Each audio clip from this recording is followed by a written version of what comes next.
sorpresivo aluvión causó nerviosismo en el barrio Chitaquís del cantón Alausí, en la provincia de Chimborazo. Las fuertes lluvias han ocasionado el descenso de lodo, piedras y palos de una montaña, arrastrando autos y afectando a varias casas. Una fuerte lluvia y tormenta eléctrica que duró más de 8 horas anegó 62 sectores de Guayaquil, dejó 3 árboles caídos y varios vehículos dañados, lo que ocasionó un intenso tráfico vehicular. Antes de que la Asamblea termine el juicio político contra el renunciado Mario Godoy, el Consejo de la Judicatura ya convoca una sesión para elegir al nuevo presidente entre la terna que envió la Corte Nacional de Justicia la semana pasada. El Congreso de Perú sesionará dentro de pocos minutos para elegir al nuevo presidente interino entre 4 congresistas que se postularon. El nuevo mandatario estará en funciones hasta julio próximo. Lo que queda del edificio multicomercio en la zona de la bahía de Guayaquil será demolido. Así lo decidió el COE cantonal, que tardará un mes en analizar cómo y cuándo lo hará. Ecuador presentó en la CAN 3 reclamos contra Colombia por supuestas acciones que impactan en el comercio. Es la respuesta inicial ante la demanda con la que Colombia busca que se reviertan los aranceles del 30%. Miles de fieles católicos cumplen con el rito de la imposición de la ceniza, un acto de fe que marca el inicio de la Cuaresma, periodo que concluye con la Semana Santa. Esta noche Barcelona debuta en Copa Libertadores. Televistazo describe el equipo titular, definido por el entrenador César Farías, para el juego ante Argentinos Juniors en el Estadio Monumental. Amigos, muy buenas noches. Comenzamos una nueva semana cargada de noticias. Hoy les informaremos sobre la situación de emergencia que enfrentan varios puntos del país por las fuertes lluvias de las últimas horas. Además, lo que viene en el Consejo de la Judicatura y la Asamblea Nacional tras la renuncia de Mario Godoy y la elección de un presidente interino en Perú por parte del Congreso de ese país. Bienvenidos a Televistazo Estelar. Estamos en vivo por ecuavisa.com y Ecuavisa Play.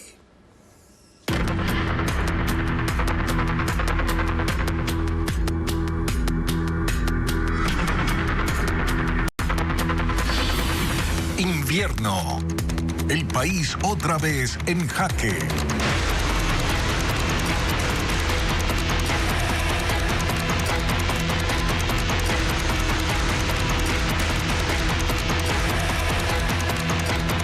El cantón Alausí se encuentra en estado de alerta tras un fuerte aluvión provocado por intensas lluvias que obligó a evacuar previamente a varias familias y activó un amplio operativo de emergencia. El descenso de lodo y sedimentos dejó 3 personas heridas, vehículos arrastrados y vías afectadas. Más detalles con Joel Vanegas.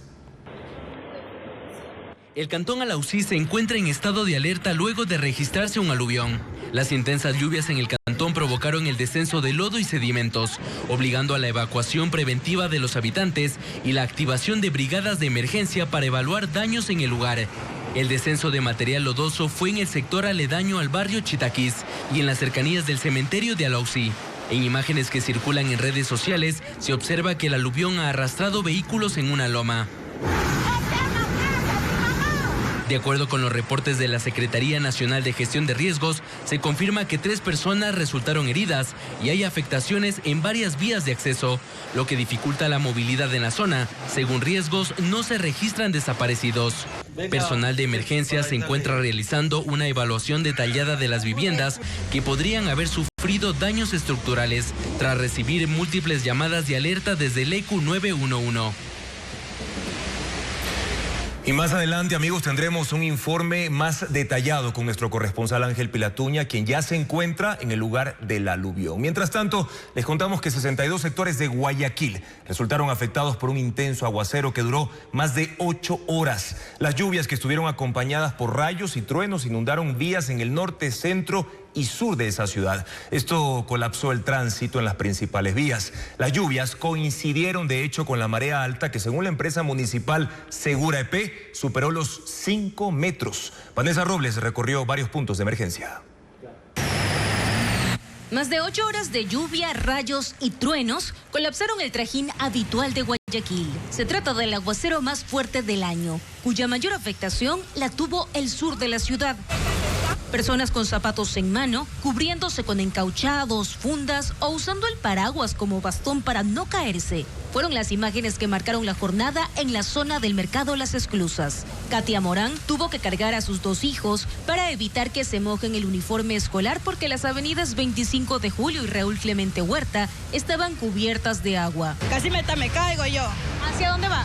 Hasta al norte. Ni el intenso aguacero detuvo a doña Miriam, que se movilizaba desde Fertiza hasta la Coviem para una consulta médica. Porque tengo las terapias, por eso me animo a venir, que si no, no, señorita. En la avenida 25 de Julio y Péndola, varios vehículos sufrieron afectaciones quedándose varados en medio de la vía. Otros usaron los parterres para evitar que los motores se mojen y tratar de abrirse paso en medio del tráfico. Son las 9:30 de la mañana y el agua todavía supera los 40 centímetros. Y a esto se suman las olas que forman los vehículos pesados y extra pesados que complican más la movilidad en la avenida 25 de Julio. Todo se complicó ante la crecida de la marea, que fue la más alta del año. Llegó a los 5 metros. Según la marcación de los pluviómetros de Interagua, con el agua que cayó en el sur, se podrían llenar 29.576 piscinas olímpicas. La lluvia también provocó la caída de un árbol sobre un vehículo en la Ciudadela 9 de octubre, también al sur, arrastrando un poste de alumbrado público. El poste se arranca a lo que tiembla el árbol con el peso del agua. Ahí se viene con todo el poste. Hubo cortes temporales de electricidad y los negocios también fueron afectados. En el centro, varios comerciantes trataban de sacar el agua de sus locales, al igual que en zonas como Sauces, Samanes y Guayacanes al norte. Y el intenso tráfico fue otra radiografía del caos generado por la lluvia. Hubo conductores que permanecieron hasta 3 horas tratando de llegar a sus sitios de trabajo. Así lucía el puente de la Unidad Nacional que conecta San Borondón y Durán con Guayaquil. La fila de vehículos se extendía por varios kilómetros. No hay paso, los carros no se mueven de ahí. Según datos de Segura EP, 62 sectores de Guayaquil fueron afectados, por lo que desplegaron equipos para drenar el agua. Pasadas las 11 de la mañana, se restableció la habitual circulación vehicular. Y no solo Guayaquil, porque tormentas eléctricas y lluvias intensas golpearon durante más de 10 horas a varios cantones de Guayas, dejando calles anegadas, caos vehicular y viviendas afectadas. Merlin Ochoa informa que la provincia se mantiene en alerta naranja y Alcoe activado. Con más de 10 horas de lluvia continua, la provincia del Guayas amaneció bajo tormentas eléctricas que golpearon con mayor fuerza a cantones como Durán, Daule, San Borondón, Milagro y Yaguachi. Según el INAMI, las precipitaciones iniciaron la noche del 17 de febrero y se extendieron hasta la mañana del 18, acompañadas de intensas descargas eléctricas en la zona centro y sur de la provincia. En Durán, sectores como Recreo, El Malecón, Roberto Gilbert y Primavera 2 registraron acumulación de agua de hasta 81 milímetros. En Daule, una tormenta eléctrica provocó que un rayo impactara un árbol, el cual cayó sobre una vivienda frente a la Ciudadela Los Álamos en la vía perimetral de Daule, causando daños materiales en la estructura. No se reportaron heridos. La Secretaría de Gestión de Riesgos mantiene 5 eventos por inundación en seguimiento y monitoreo permanente en medio del periodo de aguaje hasta el 20 de febrero, que podría complicar el drenaje de aguas lluvias. El COE provincial permanece activo y Guayas continúa en alerta naranja, mientras las precipitaciones podrían mantenerse en los próximos días.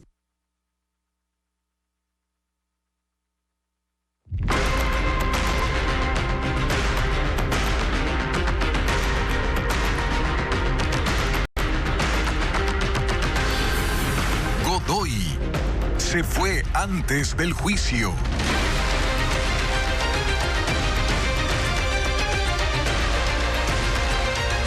Mario Godoy se anticipó a su caída antes de su censura y destitución en la Asamblea Nacional. Renunció esta mañana a la presidencia del Consejo de la Judicatura. Es el punto final tras meses de una gestión cuestionada y graves señalamientos en su contra por injerencia en la justicia e incluso nexos con el narcotráfico. Mario Godoy renunció esta mañana, cuando ya era un hecho su censura y destitución en la Asamblea. El vocal del Ejecutivo, Damián Larco, se quedó sentado en su puesto y bloquearon a su suplente, Alexandra Villasís. En su carta, Godoy no menciona la lista de cuestionamientos que lo llevaron a este momento. Para él, la coyuntura política actual evidencia que los intereses y cálculos partidistas han adquirido una fuerza que supera la voluntad de servicio y por eso se va. Godoy arrastró al desprestigio al Consejo de la Judicatura desde hace 1 año y 7 meses, tiempo que duraron sus 2 periodos. Las 2 ternas enviadas por el entonces titular de la Corte Nacional, José Swing, para que ocupe la presidencia en julio de 2024, apoyado por el correísmo, y en septiembre de 2025, por el oficialismo, fueron el resultado de una serie de acomodos e irregularidades. Las primeras críticas en contra de Godoy fueron porque en el pasado defendió a los hermanos Larrea, luego detenidos por narcotráfico, impugnación que bloqueó el Consejo de Participación, al igual que otras 4. Ya en funciones, Godoy fue denunciado por el caso Pendrive. La jueza Nubia Vera lo acusó de entregarle la sentencia para fallar en contra de la vicepresidenta de la República, Verónica Abad.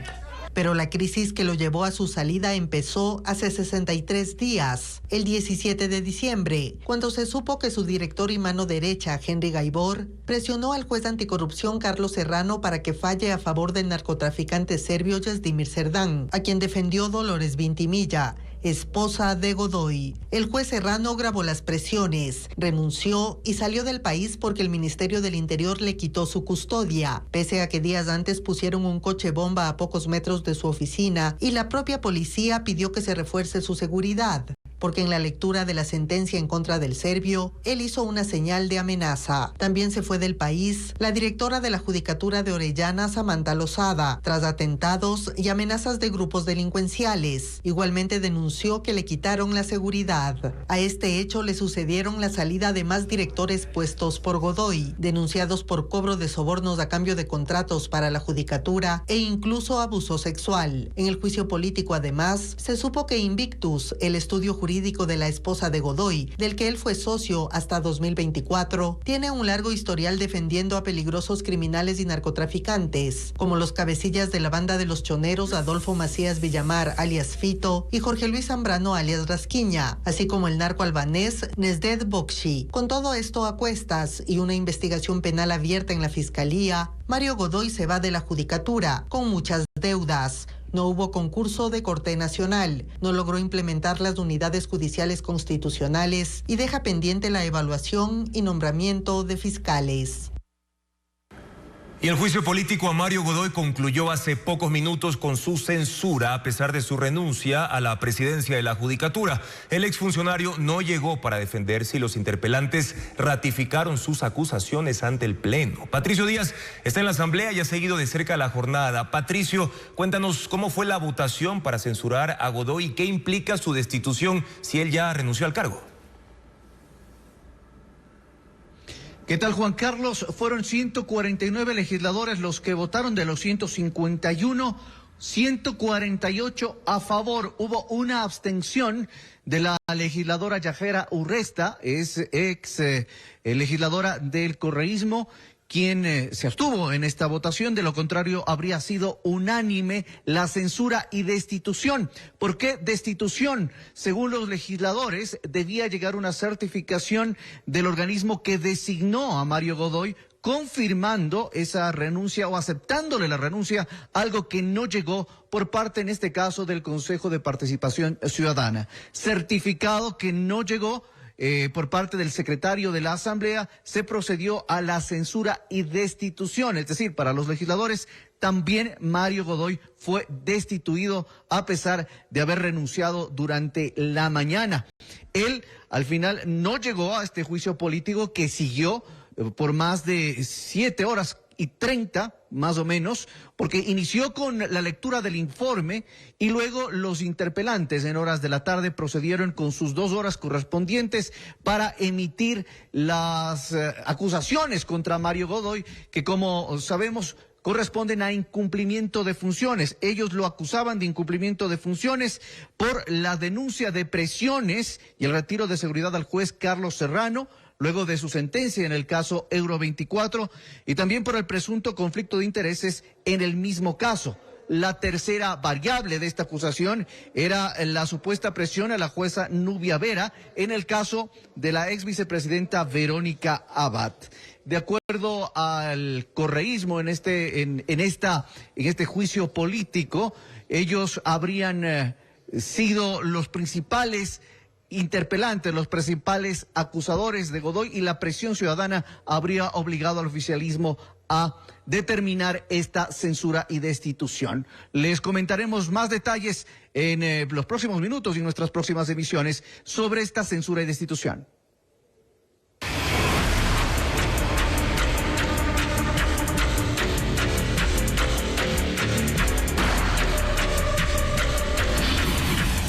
Perú, se busca presidente.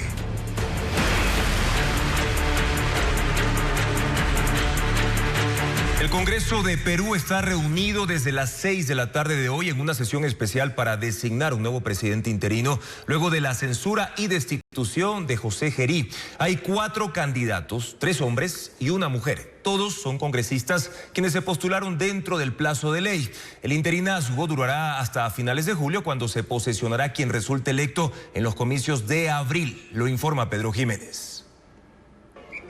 El presidente interino de Perú, José Gerí, fue destituido la tarde de ayer luego de apenas 4 meses en el cargo, acusado de ejecutar negociaciones irregulares, contrataciones sospechosas y tráfico de influencias, lo que derivó en 7 mociones de censura en su contra. En la noche abandonó la Casa de Gobierno junto a sus ministros. En su reemplazo deberá ir el presidente del Congreso, pero la legislatura peruana no tiene un titular, porque Gerí era presidente del Parlamento y a él le encargaron el poder cuando destituyeron a Dina Boluarte. Así que esta noche el Congreso empieza por reconformar su mesa directiva.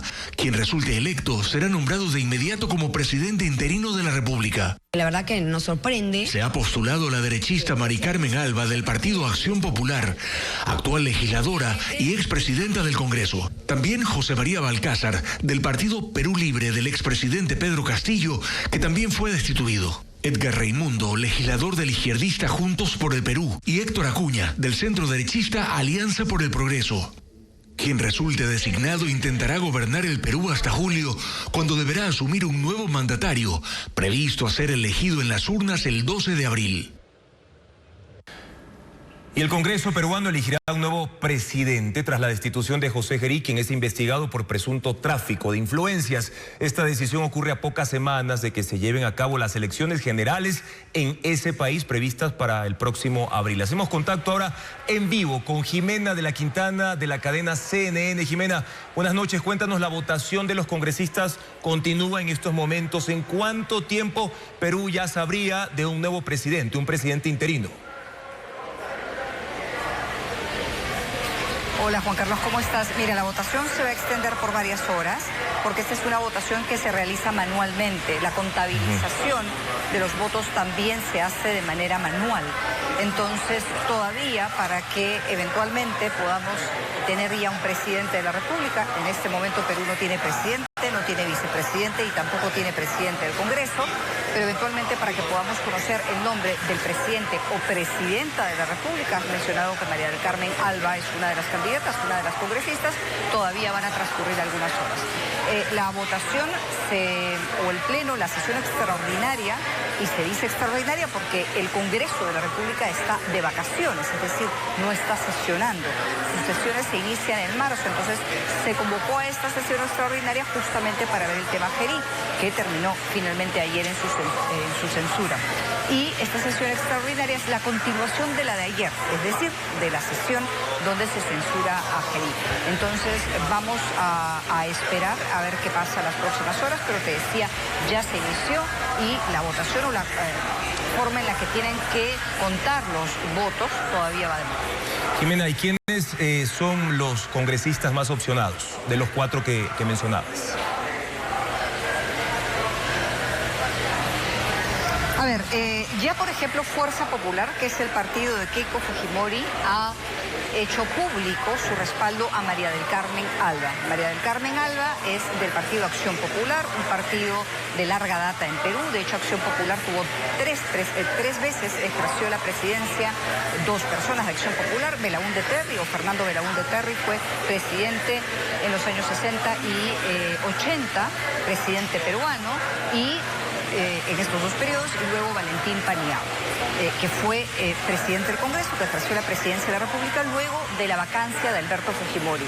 Alberto Fujimori renuncia, el Congreso lo destituye, lo vaca, y quien asume el poder en ese entonces es Valentín Paniagua. Estas son las dos personas de Acción Popular, que es el partido de María del Carmen Alba, que ejercieron ya la presidencia de la República. Pero un dato importante es que este partido no está postulando a las elecciones este 12 de abril, porque fue descalificado, digamos, es decir, sancionado por el Jurado Nacional de Elecciones debido a irregularidades o supuestas irregularidades, según el Jurado Nacional de Elecciones, en sus elecciones primarias. Entonces, en el caso de que María del Carmen Alba sea la ganadora, su partido, como te digo, no va a las elecciones o a postular en estas elecciones que vienen. Hay 3 candidatos más, también congresistas, pero, digamos, según lo que se cree, un poco sumándolos a las personas o a los congresistas que dicen que la apoyan, es que probablemente sea ella la próxima presidenta del Congreso y por lo tanto la próxima presidenta de la República,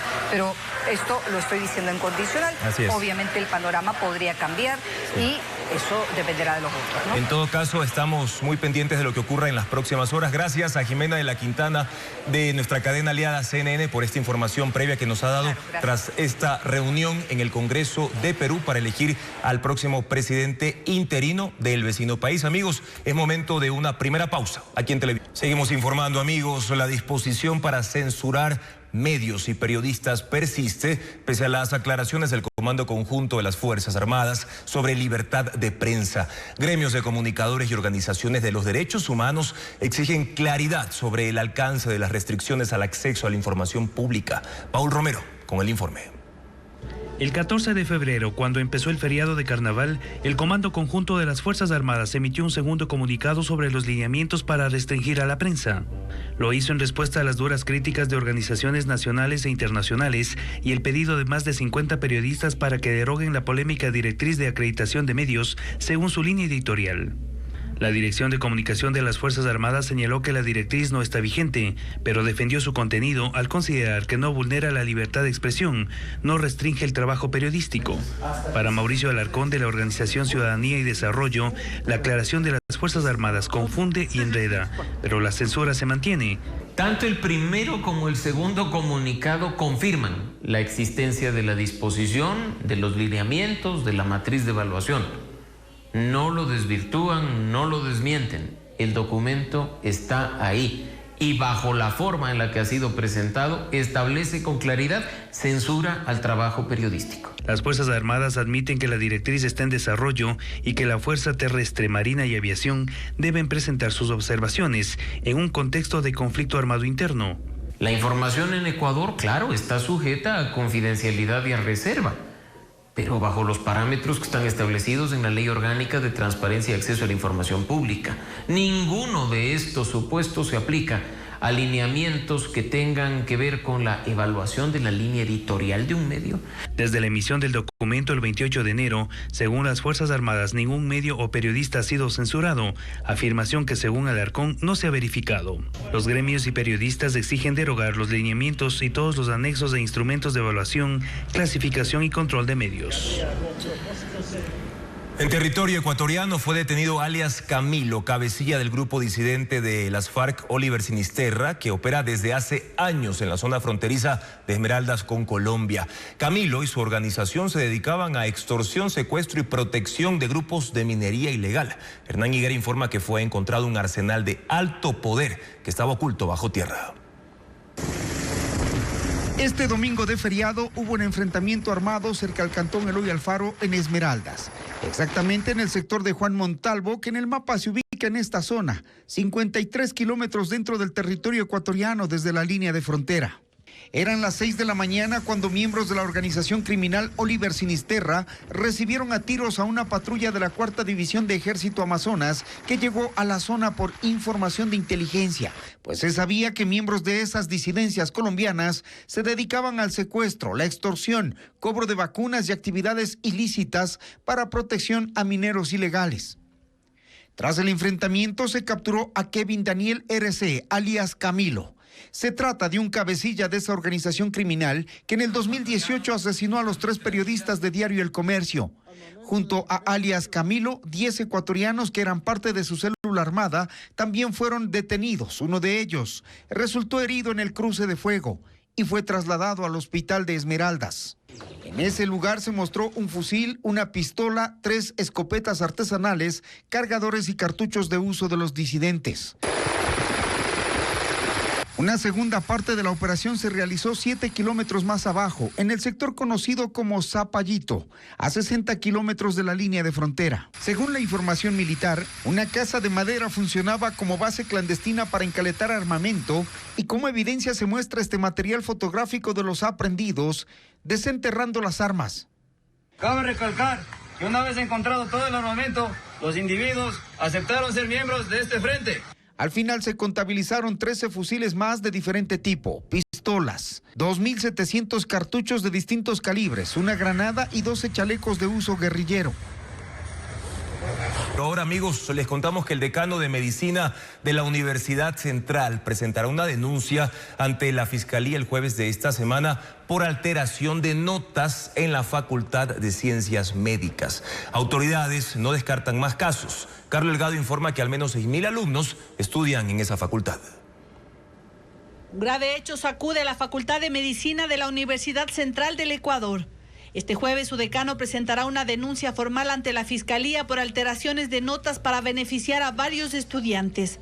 La alerta se encendió cuando profesores detectaron que ciertos alumnos que habían rendido exámenes de suspensión y reprobaron aparecían inexplicablemente matriculados en el semestre inmediato superior.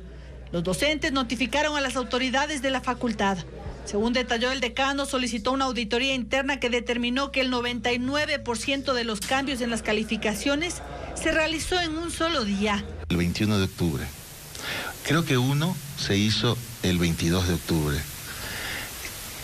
Todos se hicieron desde la misma IP, que es una IP extrauniversitaria. Todas las IPs de la Universidad Central comienzan por un número y esta IP tiene un número diferente. Todas se hicieron desde el mismo usuario. El usuario del que habrían hecho los cambios de calificaciones pertenece al director de la carrera de medicina. El caso pasó al consejo directivo, que dispuso que los profesores restituyan las notas reales. Hasta el momento se han detectado 19 casos en 4 asignaturas. De los 19 casos hemos conocido la respuesta de 3 hasta ahora, quienes indican que pensaban que habían sido ayudados por el profesor. De comprobarse responsabilidades, las sanciones podrían incluir la expulsión de estudiantes y la separación temporal o definitiva de docentes. El caso además podría configurar un delito. Patricio Quispe, director de la carrera de medicina, dice que también espera que se aclare esta situación y que incluso presentó una denuncia en la Fiscalía, aunque 3 meses después del cambio de notas. Se le ha pedido que entregue si es que hubo o no vulneración del sistema de seguridad de la universidad. Segundo, o ellos fueron el que habilitaron en periodo no autorizado el pase de notas. Génesis de Aparicio, vicepresidenta de la Asociación de Estudiantes de Medicina, dice que no es la primera vez que se conocen de este tipo de irregularidades. El miedo constante es a denunciar formalmente porque primero hay mucha persecución por miedo a las represalias académicas, laborales, en el caso de los administrativos, de los docentes. Y sobre todo el miedo a la impunidad, ¿no? Mientras la denuncia se formalice en la Fiscalía, en la facultad se seguirá investigando ante la posibilidad de que haya más casos y otras irregularidades. Seguimos informando, amigos. Estamos en vivo en este noticiero en ecuavisa.com y también en nuestra app Ecuavisa Play. Nos pueden ver desde cualquier dispositivo móvil. Continuamos con más noticias. Ecuador lidera en la región el gasto de bolsillo en salud, superando incluso a Colombia con un promedio aproximado de $130 mensuales por persona. Expertos atribuyen estas cifras que afectan directamente la economía familiar a la escasa inversión estatal en prevención y a fallas estructurales del sistema sanitario. Carla Delgado le da seguimiento a este tema. Con una caja de medicinas e insumos en sus manos, Marlene espera fuera del hospital Carlos Andrade Marín en Quito. Son fármacos que compró y que debe traer cada semana para sus quimioterapias, porque en el hospital no hay. A $85 un frasquito así. Y el resto que me mandan a comprar son $5 más, casi $100. Y para cada semana. A esto, dice, se suman otros gastos médicos que prefieren no calcular. Ecuador es el país con el gasto de bolsillo en salud más alto de la región. Según datos de la Organización Panamericana de la Salud, es el 33.4% del gasto total en salud, muy por encima de países vecinos como Colombia, donde la cifra ronda el 25%. En promedio, el gasto mensual alcanza los $130, lo que representa más de $1.500 al año por persona. Para Alberto Narváez, miembro de la Comisión Científica del Colegio de Médicos, esta situación crítica responde a dos factores fundamentales. Uno de ellos es la falta de políticas sólidas de prevención. Entre atenciones curativas versus preventivas, en el Ecuador es de 3-1. Y lo ideal es que sea al revés. Podríamos reducir en un plazo de 3 años, que es lo que le falta a este gobierno, hasta un 20 a 25% de hospitalizaciones. Pero también señala el debilitamiento del rol estatal que mantiene a hospitales desabastecidos y traslada el costo a las familias. Si alguien se enferma de la familia y tiene que gastar un sueldo básico y gana un sueldo básico, se quedan endeudados y sin comer un mes. Considera además que el sistema de salud debe reestructurarse, comenzando por la formación médica y el fortalecimiento del primer nivel de atención, redefiniendo el papel de los médicos generales como puerta de entrada efectiva al sistema.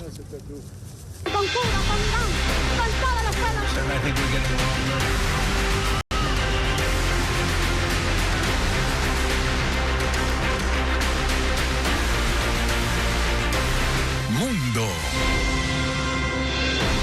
El régimen cubano implementa medidas para paliar la grave crisis económica y energética en medio del cerco petrolero impuesto por Estados Unidos. Ha activado una plataforma para la venta de combustibles y teletrabajo para reducir traslados en autos y buses. México y España organizan el envío de más ayuda humanitaria. ¿Se llama Ticket la aplicación? Sí. La plataforma digital Ticket se ha convertido en la única manera para que cientos de miles de conductores cubanos accedan a combustible a través de esta aplicación. Las autoridades organizan la entrega de hasta 20 litros de gasolina mensuales por usuario, mientras muchas personas permanecen en lista de espera durante meses debido a la alta demanda. Dan 50 turnos diarios. ¿Cuándo yo vuelvo a comprar gasolina? La escasez de combustible afecta transporte, energía, turismo y servicios básicos. Por lo que además se promueve el teletrabajo y clases semipresenciales para reducir la necesidad de transporte. La organización Food Monitor Program, que analiza la seguridad alimentaria en Cuba, indica que las frutas se han vuelto un bien inaccesible y la falta de otros alimentos básicos genera un problema de supervivencia. Por su parte, la presidenta de México, Claudia Sheinbaum, anunció un envío de un segundo paquete de ayuda humanitaria a Cuba, incluyendo alimentos e insumos solicitados por el gobierno cubano, aunque no incluirá combustible ni petróleo debido a las sanciones de Estados Unidos. También España planifica un envío de ayuda a través de la Agencia Española de Cooperación Internacional y por mecanismos de la ONU, aunque no se han concretado fechas ni volúmenes exactos. El presidente de Estados Unidos, Donald Trump, afirmó que su gobierno mantiene conversaciones con Cuba ante la crisis y que junto con Marco Rubio buscan un acuerdo por razones humanitarias. Mientras tanto, el presidente cubano Miguel Díaz-Canel ha declarado su disposición a negociar de igual a igual, sin renunciar a la soberanía o al sistema político cubano. Y aumentan las tensiones entre Estados Unidos e Irán después de que una segunda ronda de diálogo sobre el programa nuclear terminó con pocos avances, pero sin acuerdos definitivos. Estados Unidos sigue presionando con la amenaza de un ataque y ha movilizado una enorme flota naval y aviones de guerra a Medio Oriente. Irán advierte que una acción militar contra la República Islámica no se quedará en sus fronteras, como lo reporta Pedro Jiménez. Estados Unidos presiona a Irán para alcanzar un acuerdo nuclear que reemplaza el del año 2015, del cual Donald Trump retiró a su país durante su primer mandato. Estados Unidos piensa que desde entonces Irán ha multiplicado las reservas de uranio enriquecido de 300 a 8.000 kilos y que pronto podría tener un arma atómica. Irán dice que está dispuesta a hacer algunas concesiones a cambio de que se levanten sanciones que asfixian su economía. Pero Estados Unidos quiere además poner límites al programa de misiles balísticos y que frenen a las milicias pro-iraníes en países de Medio Oriente. El líder supremo Ali Khamenei ha dicho que sin armamento disuasorio quedarían a merced de sus enemigos y desestima las amenazas de un ataque estadounidense.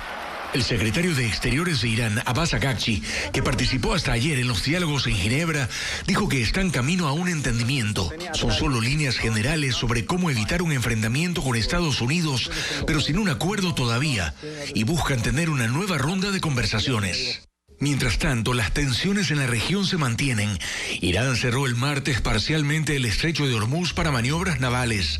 Y Estados Unidos continúa con la movilización de naves de guerra. Hoy tienen el sector 13 unidades, entre ellas el portaaviones Abraham Lincoln, 9 destructores y otros 3 buques de combate. Y han dicho que hay más en camino, incluido el portaaviones Gerald Ford, que antes estuvo en aguas del Caribe frente a Venezuela. Analistas sostienen que es poco común que Estados Unidos tenga 2 portaaviones tan cerca, pero así también recuerdan que ya pasó en junio de 2025, cuando atacó 3 sitios nucleares iraníes durante la campaña militar de Israel sobre Irán. El gobierno prevé un incremento anual del 15% en las exportaciones no petroleras luego de la suscripción del acuerdo comercial recíproco con Estados Unidos. El documento descarta a productos sensibles como por ejemplo el camarón, pero beneficia a otros como banano y flores. Según el ministro de Producción, todavía hay espacio para seguir buscando una ampliación de los beneficios. Ecuador y Estados Unidos cerraron un acuerdo sobre comercio recíproco. Acuerdo que legalmente todavía tiene que seguir algunos pasos. De ahí Rusia tiene que informar al Congreso y ahí ya entraría en vigencia, ¿no? Tocaría la firma, ¿no? Que esperemos que esto sea dentro de 2 a 3 semanas. Del lado nuestro toca obviamente presentarlo a la Corte, ¿no? A la Corte y también a la Asamblea, como todo acuerdo comercial. En el ámbito comercial, el gobierno señala que se asegura la reducción de la sobretasa del 15% que impuso Estados Unidos a las exportaciones ecuatorianas, pero no para todos los productos, solo para el 50%. Hay que recordar que las exportaciones ecuatorianas hacia ese país en 2025 llegaron a 6.570 millones de dólares. Cuando fue el acuerdo multipartes con la Unión Europea, inmediato fue el 50%. En el caso de China, 41%. Estos son procesos, la verdad, de desgravación que existen. Algunos de los productos que se benefician de este acuerdo son flores, banano, café y cacao en grano y procesado, frutas tropicales como piña, mango, pitahaya, entre otros. El gobierno estima que habrá un crecimiento anual del 15% de las exportaciones no petroleras hacia Estados Unidos. Pero ¿qué pasa con productos como el camarón, que con más de 8.400 millones de dólares en ventas es hoy el principal producto de exportación del país? Oficialmente se dice que se puede seguir conversando más adelante, pero mientras tanto la situación se pone cuesta arriba. Y ven su sostenimiento con mucho riesgo. Caso de conservas de atún, el caso del propio camarón, el caso de brócoli, entre los más emblemáticos por volumen. Sin embargo, tenemos en manufacturas también algunos casos importantes, como en manufacturas de caucho, los neumáticos. Estos sectores generan empleo y dinamizan la economía local y esperan que la situación compleja en la que se encuentran sea abordada pronto. Mientras tanto, el gobierno señala que trabaja en eso y destaca que el acuerdo recíproco es un primer gran paso para alcanzar un acuerdo de libre comercio con su principal socio. Desde hoy hasta el 3 de marzo, profesionales del derecho interesados pueden postularse al concurso para fiscal general del Estado. Los cuestionamientos surgidos en la etapa inicial de este proceso podrían incluso reducir el número de candidatos.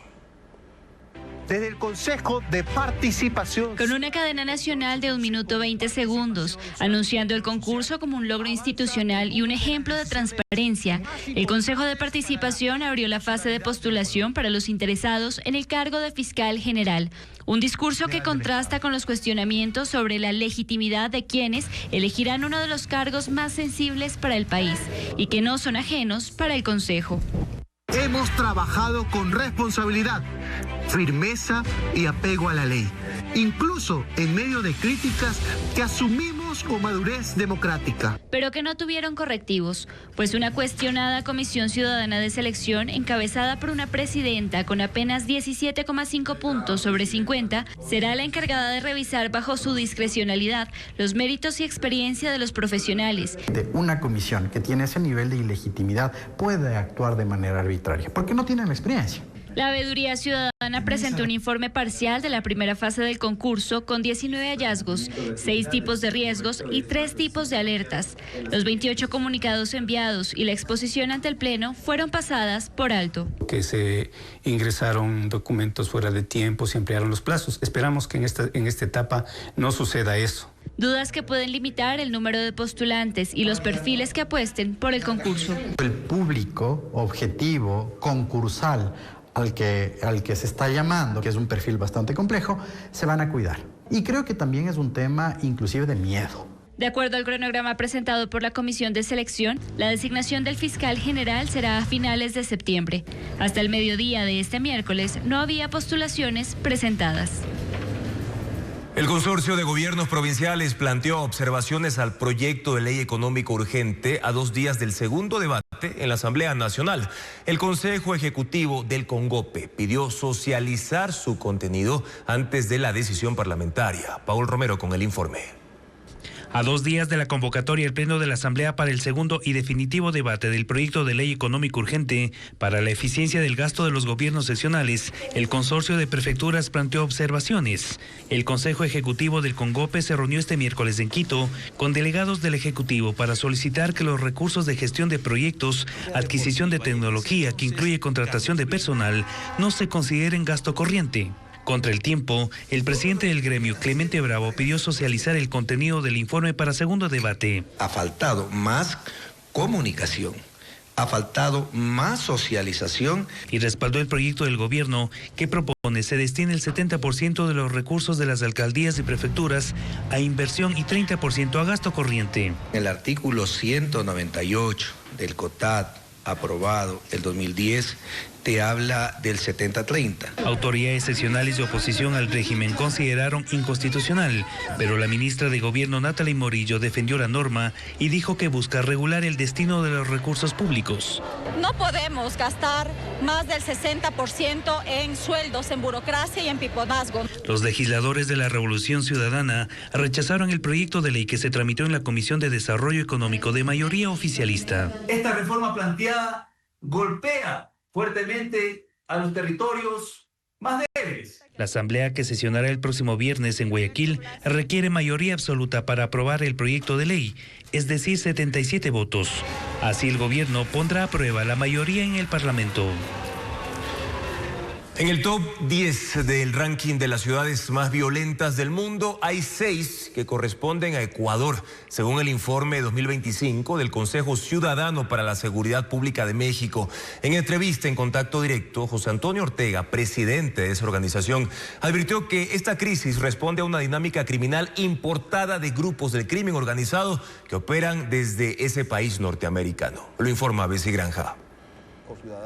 Desde México, en entrevista con Contacto Directo, José Antonio Ortega, presidente del Consejo Ciudadano para la Seguridad Pública y la Justicia Penal, organización no gubernamental con sede en ese país, explicó la metodología usada para la elaboración de ranking de las 50 ciudades más violentas del mundo, que este año incluye 22 cantones de Ecuador y destaca que 6 de ellos se ubican en el top 10.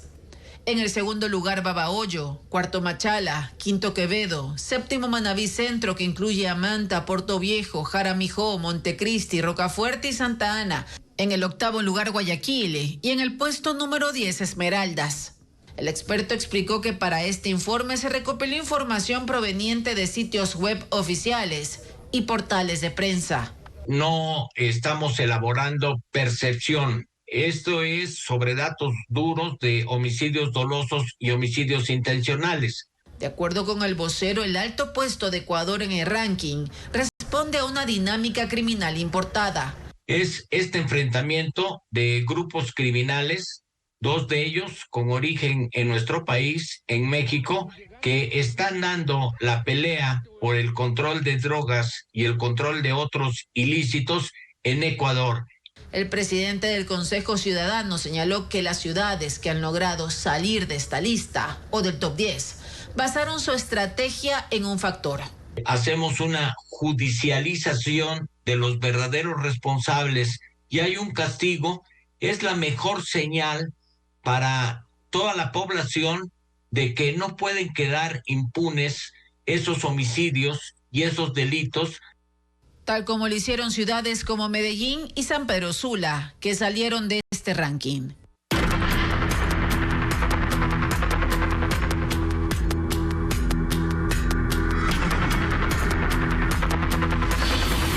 Invierno. El país otra vez en jaque.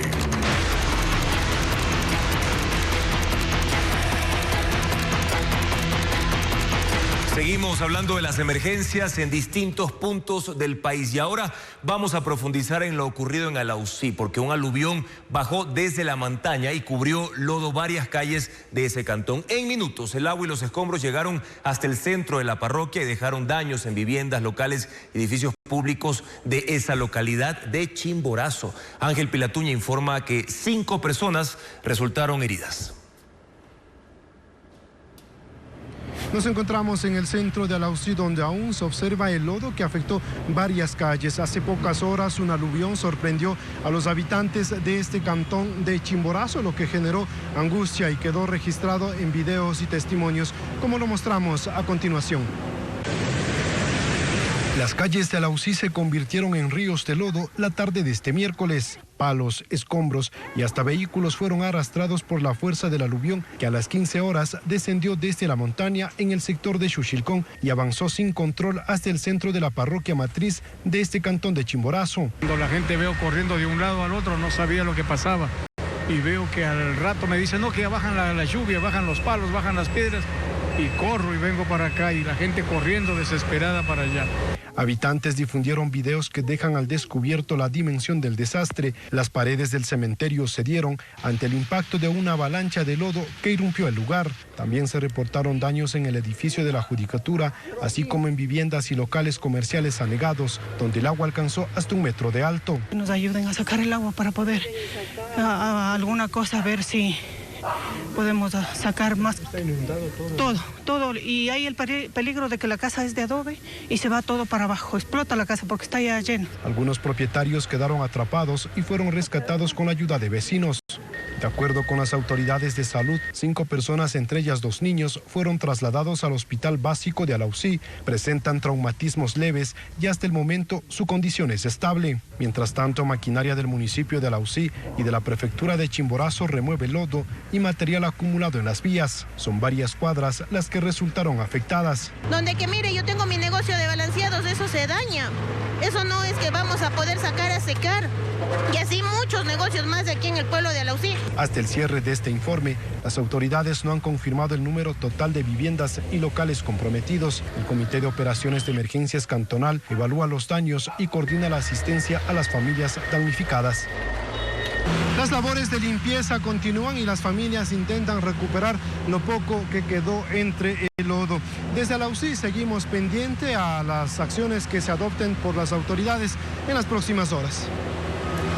Gracias, Ángel, por tu informe y más detalles de lo ocurrido en Alausí en nuestra página web ecuavisa.com. Y ahora vamos a revisar los estragos de la época lluviosa en Ecuador. En general, según datos de la Secretaría Nacional de Gestión de Riesgos, entre el 1 de enero hasta el 18 de febrero hubo un total de 732 eventos. La mayoría fueron deslizamientos, inundaciones, lluvias también y lluvias intensas y también hundimientos. Las provincias más afectadas son las siguientes. Mucha atención para que por favor lo tomen en cuenta los habitantes de estas poblaciones. En la costa, Esmeraldas, Los Ríos, Guayas, la provincia del Oro y también en el sur, Zamora Chinchipe, en la Amazonía ecuatoriana. Asimismo, se reportan 2 ríos desbordados.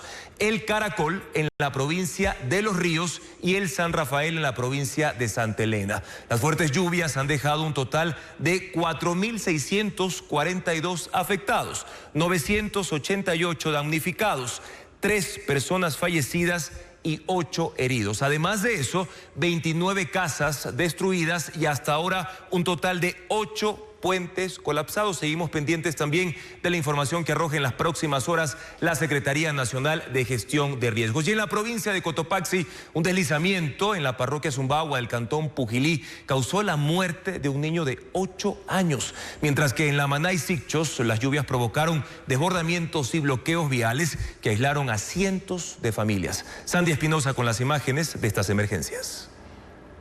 Un niño de 8 años es la primera víctima mortal que deja la temporada invernal en la provincia de Cotopaxi. La tragedia ocurrió en la comunidad Chicho, parroquia Zumbagua, cantón Pujilí. Tras salir de clases, este martes el menor y sus 4 hermanos se quedaron a dormir en la casa de su hermana mayor debido a la fuerte lluvia. En la madrugada de este miércoles, el agua saturó el terreno de una colina cercana. Y a eso a las 4 de la mañana, por la inclemente lluvia, se realiza este deslizamiento y les tapa. Lamentablemente la cama del menor estaba justo al lado del sitio donde se encontraba el cerramiento de la vivienda.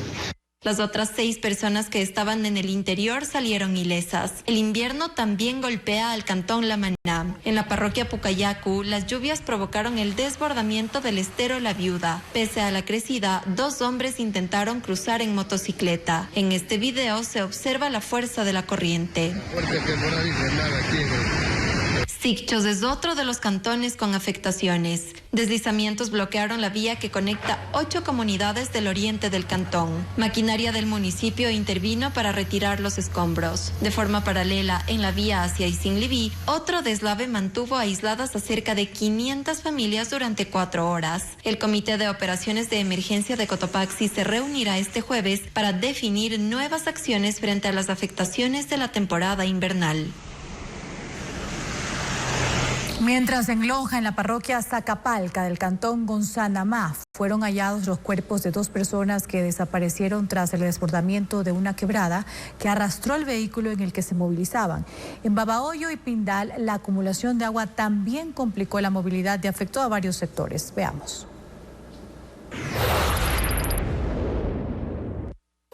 Tras 2 días de búsqueda fueron hallados los cuerpos de 2 hombres que desaparecieron luego del desbordamiento de una quebrada en la parroquia Zacapalca, cantón Gonzanamá, provincia de Loja. Ambos se movilizaban en un vehículo que fue arrastrado por la corriente. Miembros del cuerpo de bomberos junto a habitantes y familiares participaron en las labores de rastreo. Los cuerpos fueron localizados a más de 2 kilómetros del punto donde la quebrada se llevó el carro. Mientras en el cantón Pindal se registraron fuertes precipitaciones la noche de este martes. Cerca de 4 horas de lluvia anegaron varias calles del centro. La intensidad del aguacero elevó de forma considerable el caudal de la quebrada que cruza la ciudad. Algunos vehículos quedaron atrapados en medio del agua acumulada. En la provincia de Los Ríos, Babahoyo soportó aproximadamente 10 horas continuas de lluvia. En ese tiempo cayeron 47,7 milímetros de agua, suficientes para anegar varios puntos del centro de la ciudad. Nuevamente, la calle de ingreso principal al hospital del IES y el sector 5 Esquinas se llenaron de agua. Una situación similar ocurrió en al menos 7 calles de la avenida 25 de Junio. En la escuela Guillermo Vaquerizo Jiménez, en el sector San Agustín, a la que asisten alrededor de 900 estudiantes, el patio permanece inundado, lo que impidió que acudan con normalidad a rendir sus exámenes. Este miércoles los realizaron de forma virtual. A veces no llueve en la noche, pero en la mañana amanece fatal, entonces ya no pueden asistir y toca regresar acá. Una situación similar se registra en la escuela Francisco Illingworth, en el recinto La Maritza, cantón Montalvo, donde las aulas permanecen anegadas tras el desbordamiento del río San Pablo.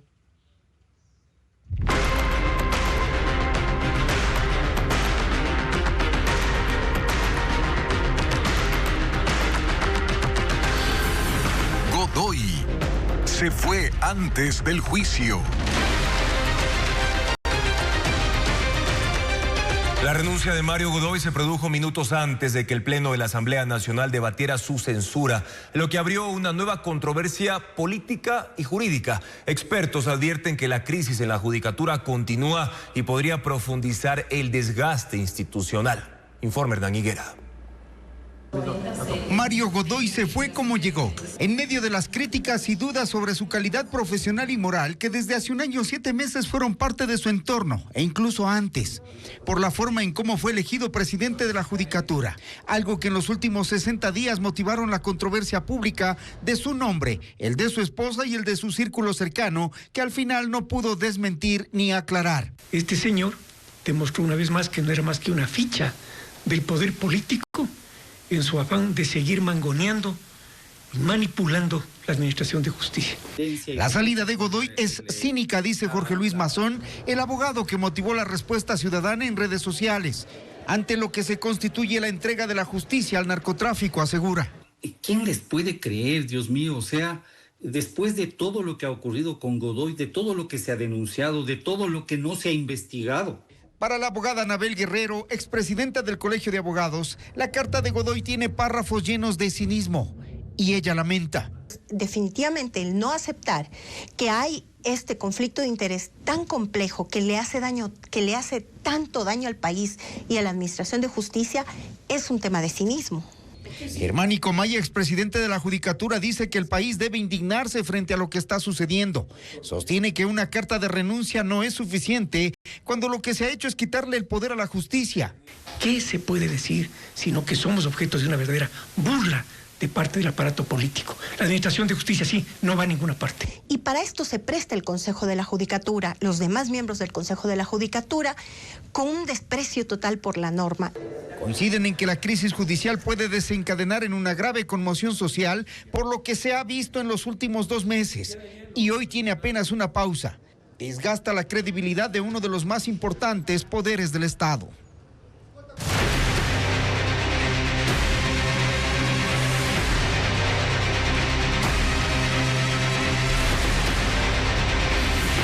La Bahía, una bomba de tiempo.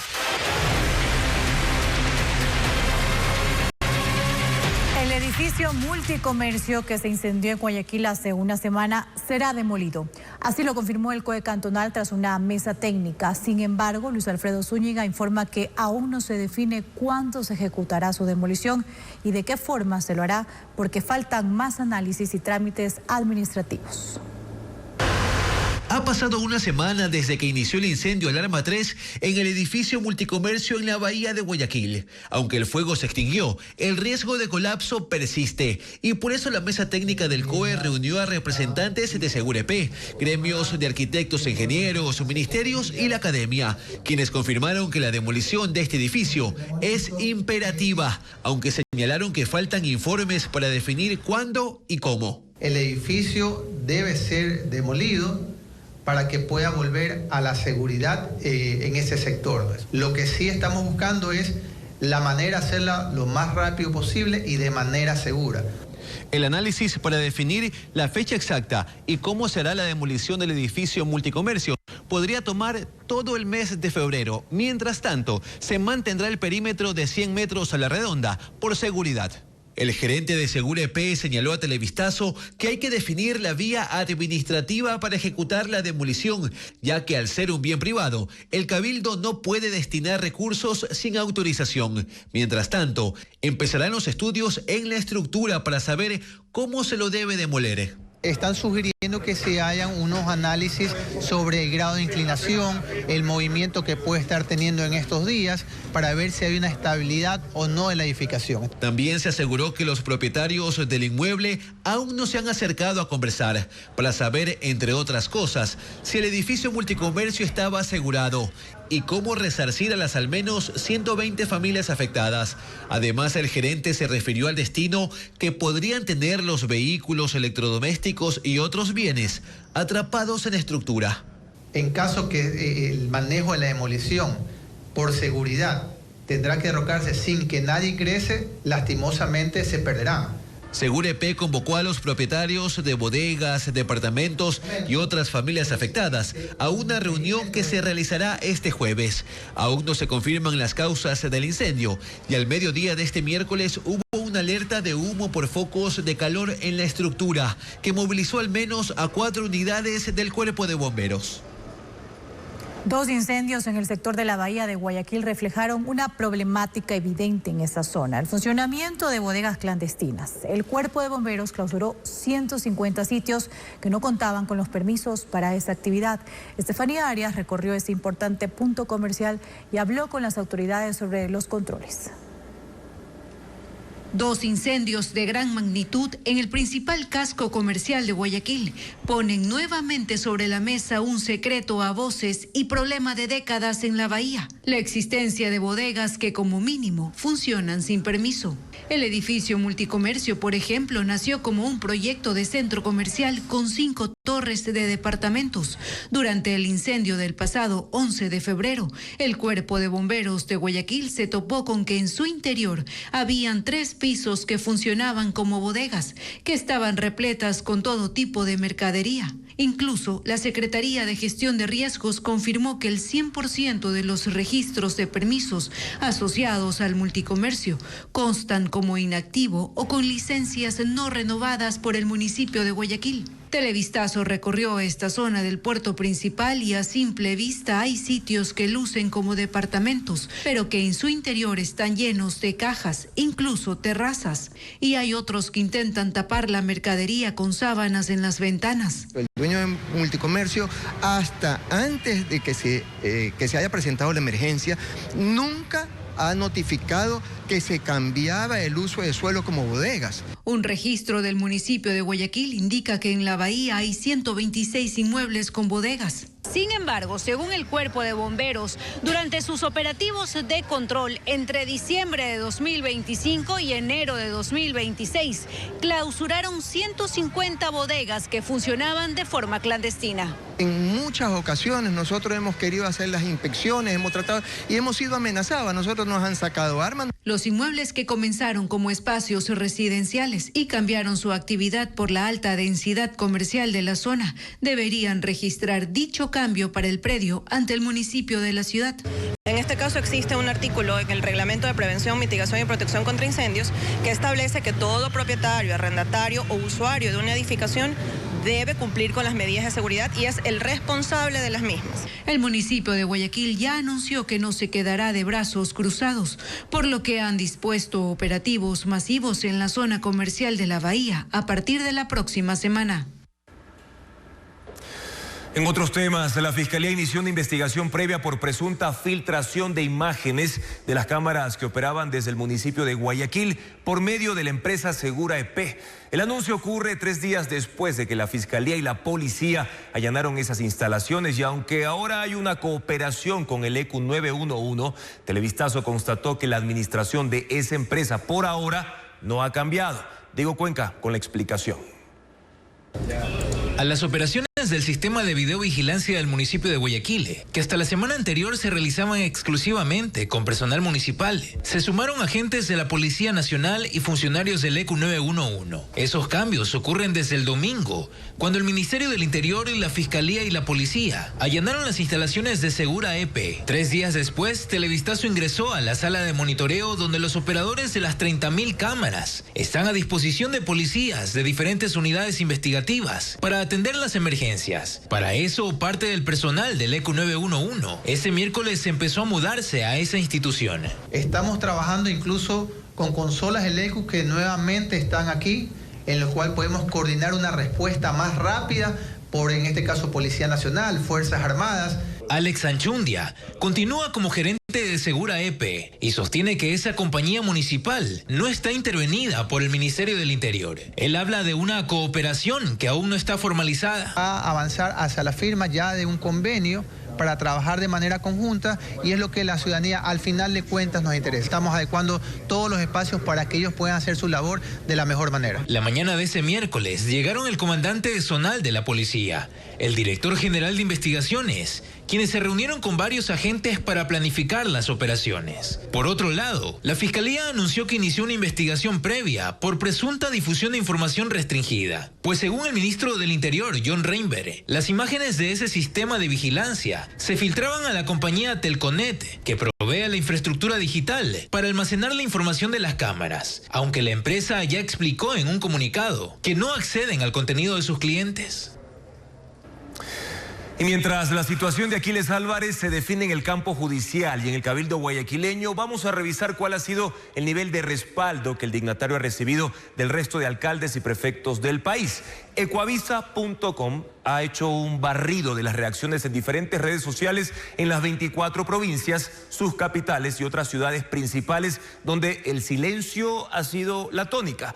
La Revolución Ciudadana tiene un total de 50 alcaldes. De ellos, 3 se solidarizaron con la situación de Aquiles Álvarez. Por ejemplo, Pavel Muñoz de Quito, también Pedro Solines del Cantón Milagro y Sandra Ocampo del Cantón La Concordia, expresando su solidaridad a través de la red social X, mientras que Yuri Colorado, alcaldesa del Cantón Muisne en Esmeraldas y presidenta de la Asociación de Municipales del Ecuador, la AME, dijo en contacto directo que estará vigilante de que se cumpla con el debido proceso. Ahora, en cuanto a prefecturas, Juan Cristóbal Llored de la provincia de Azuay, en el sur del país, también mediante esta red social expresó su apoyo a Aquiles Álvarez, y también lo hizo Paola Pavón de la provincia de Pichincha. Ambos, por la Revolución Ciudadana, lo respaldaron. Mientras que Marcela Guiñaga, prefecta de Guayas y ex militante de esa organización política, dijo en declaraciones a la prensa que Ecuador se ha convertido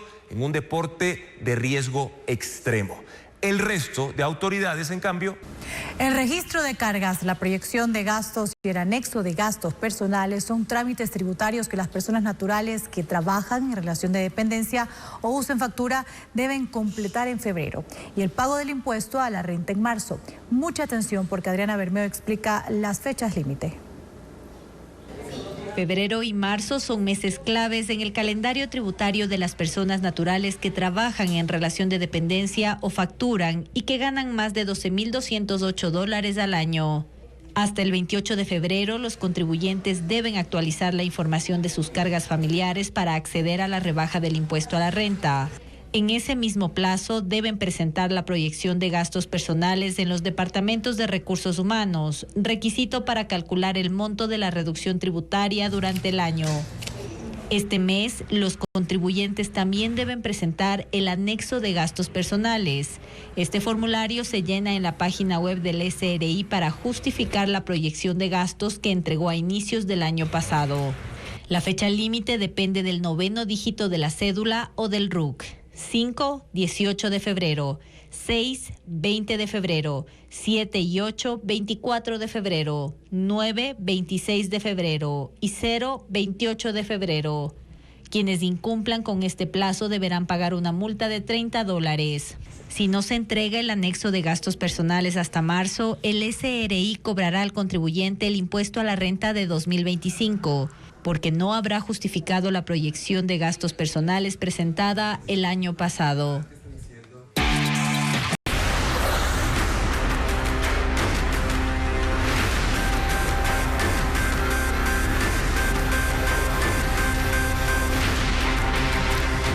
Horas con 32 minutos, vamos con información de último momento. El Consejo de la Judicatura se reunió para elegir a su presidente. Saludamos a Jacqueline Rodas, quien está en los exteriores del organismo en Quito. Jackie, cuéntanos cuál fue la decisión de los miembros de la Judicatura. Juan Carlos, por unanimidad, el Pleno del Consejo de la Judicatura decidió dejar en la presidencia del organismo a Damián Larco, quien estos días estuvo encargado. A partir de hoy tiene la calidad de presidente temporal, luego de conocerse la censura y destitución de quien era el presidente titular, Mario Godoy. En las imágenes ven que para esta sesión no hubo nadie encabezando la sala del Pleno porque los 4 vocales son los que iban a nombrar a a un nuevo presidente temporal. Sin embargo, el vocal Alfredo Cuadros volvió a nominar a Damián Larco, quien, recordemos, proviene de la terna del Ejecutivo. Fue enviado su nombre por el presidente Daniel Noboa. Sin embargo, luego será reemplazado cuando pase todo el proceso en el Consejo de Participación. El presidente alterno, que será nombrado de la terna enviada por el presidente del Consejo de la Judicatura. Sin embargo, también se está tratando a esta hora, en esta misma sesión, ya con Damián Larco a la cabeza, un segundo punto del orden del día. Este Consejo de la Judicatura va a activar ante el Consejo de Participación un nuevo proceso con terna enviada por la Corte Nacional de Justicia, pero para nombrar al presidente titular, es decir, al que va a reemplazar a Mario Godoy, porque el de hoy es únicamente un presidente temporal y la terna será para nombrar al alterno. Recordemos que todo esto es posible gracias al impedimento que sorpresivamente le apareció en el Ministerio de Trabajo a la vocal Alexandra Villasís, ella sí de la terna de la Corte Nacional y quien ahora debía estar en funciones. Es lo que está ocurriendo en este momento aquí, Juan Carlos. Jackie, con esta decisión, ¿por cuánto tiempo entonces estará a cargo de la judicatura de Damián Larco? Juan Carlos, una buena pregunta porque todo esto es muy complejo, va a haber dos ternas. Damián Larco estará hasta que concluya el primer proceso que ya activó el presidente de la Corte Nacional, esta terna que está encabezada por la jueza nacional Mercedes Caicedo y que deberá pasar por un proceso de 1 mes, 45 días en el Consejo de Participación. Luego vendrá la ganadora o ganador de esta terna para reemplazar a Damián Larco. Pero cuando concluya un segundo proceso, que es el que se está activando hoy, habrá un presidente titular. Hasta el momento solo tendremos un temporal.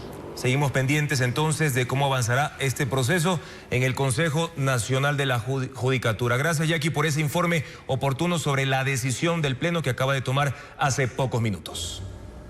Cambiamos de tema ahora para contarles que las iglesias católicas lucieron llenas la mañana de este miércoles. Miles de sus creyentes acudieron para participar del rito de la imposición de la ceniza en un acto que marca el final del carnaval y el inicio de un periodo de reflexión. Diego Puente realizó un recorrido y preparó un reportaje sobre este acto de fe.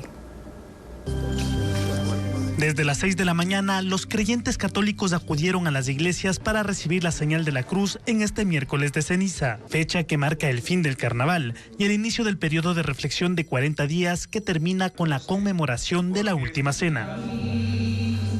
En San Francisco, en el centro de Quito, hubo decenas de personas en fila para recibir la marca. Entre ellos estuvieron el presidente de la República, Daniel Noboa, y su esposa. En la mayoría de iglesias, debido al aumento de concurrencia de los fieles, habrá atención en horarios extendidos. 2, 3 y 4 de la tarde se estará imponiendo la ceniza con lo que es una especie de paraliturgia que se llama, y a las 5 y 6 nuevamente la Eucaristía.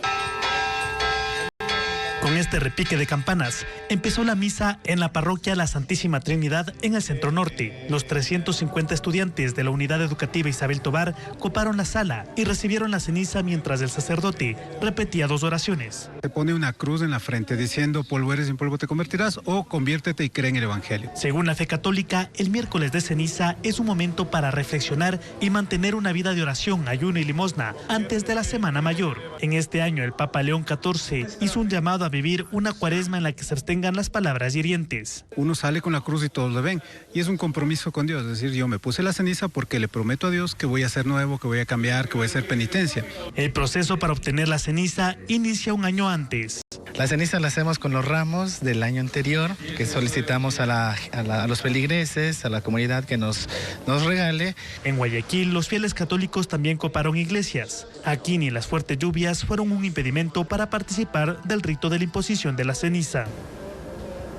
Y ahora les contamos que un impresionante espectáculo de drones y robots iluminó el cielo en varias ciudades chinas. El show emocionó a miles durante la fiesta de la primavera, convirtiéndola en una experiencia inolvidable de luz, tecnología y, por supuesto, asombro. Ana María Palacios con las imágenes. 4.000 drones iluminaron la noche y transformaron el cielo en un lienzo vivo, dibujando una galaxia en expansión, coloridos caballos en movimiento y la silueta majestuosa de un árbol centenario, como parte de las celebraciones de la fiesta de la primavera en varias ciudades de China. El espectáculo organizado por la llegada del Año Nuevo Chino combinó el impactante show de drones con una tradicional feria de faroles, creando una fusión vibrante entre innovación tecnológica y herencia cultural. Varias empresas chinas presentaron una exhibición de artes marciales protagonizada por robots humanoides, que demostraron precisión, equilibrio y coordinación. La fiesta de la primavera se celebra para dar la bienvenida al Año Nuevo según el calendario lunar chino, un momento dedicado a la renovación, la reunión familiar y el deseo de prosperidad y buena fortuna para el año que comienza. Y así llegamos a la parte final de nuestra entrega informativa. Amigos, gracias por habernos acompañado siempre, por su confianza. Mañana en contacto directo estará Yolanda Goyes, ella es ex vocal del Consejo de la Judicatura, precisamente para analizar el panorama judicial tras la renuncia de Mario Godoy, el juicio político en su contra y todo lo que ha ocurrido en las últimas horas. ¿Qué viene en este momento? Mañana lo veremos. Así es, Andrea. Además, Paola Pavón, prefecta de Pichincha, con su postura frente al proyecto de ley que cambiaría la distribución del presupuesto de alcaldías y prefecturas. Los esperamos, amigos, en la primera emisión de Televistazo a las 5:55 de la mañana por ecuavisa.com y también en vivo por Ecuavisa.